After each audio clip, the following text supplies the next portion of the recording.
বাংলাদেশের রাজনীতি যেন ক্রমেই একটি টানাপোড়েনের রূপ ধারণ করছে। গত শনিবার জাতীয় প্রেস ক্লাবে অনুষ্ঠিত এক আলোচনা সভায় বিএনপি চেয়ারপারসনের উপদেষ্টা জয়নুল আবেদিন ফারুক তার বক্তব্যে দেশের বর্তমান রাজনৈতিক পরিস্থিতির বিরুদ্ধে তীব্র সমালোচনা করেন।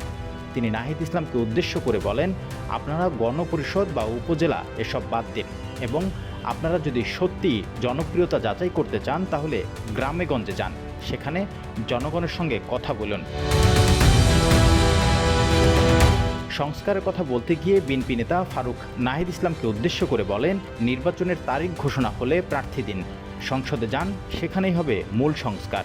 ভোট কেন্দ্রের সংস্কারে জনগণের অধিকার প্রতিষ্ঠা হবে।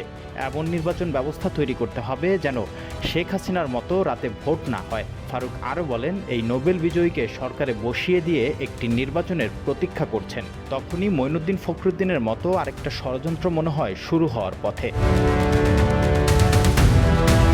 বিএনপির এই নেতা আলোচনা সভায় শুধু সরকারের বিরুদ্ধে একতরফা বক্তব্যই দেননি, বরং তিনি বিএনপির লক্ষ্য এবং দলের পরবর্তী পদক্ষেপের দিকে ইঙ্গিত করেছেন।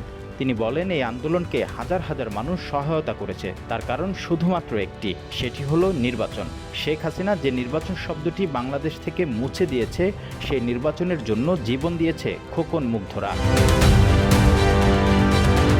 এখানে শুধু সরকারের বিরুদ্ধে ক্ষোভই নয়, বরং একটি সুষ্ঠু নির্বাচন এবং জনগণের অধিকার প্রতিষ্ঠা করার জন্য রাজনৈতিক দলগুলোর একত্রিত হওয়া জরুরি মনে হচ্ছে। তবে কথা উঠে আসছে, বাংলাদেশের গণতন্ত্র কি সত্যি সংকটে, নাকি রাজনৈতিক দ্বন্দ্ব একে অপরকে উৎখাত করার জন্য তৈরি করেছে? দেশের জনগণ সত্যিই কি তাদের ভোটাধিকার ফিরে পাবে?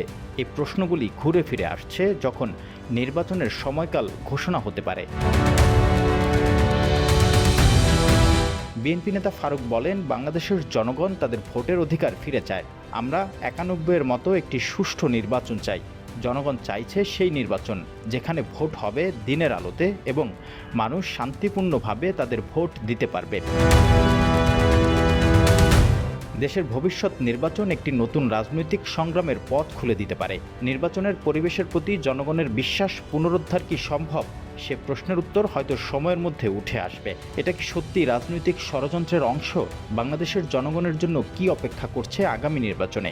এই সব প্রশ্ন এবং আরও কিছু নিয়ে বাংলাদেশের রাজনৈতিক নাটক শিগগিরই নতুন মোড় নিতে চলেছে।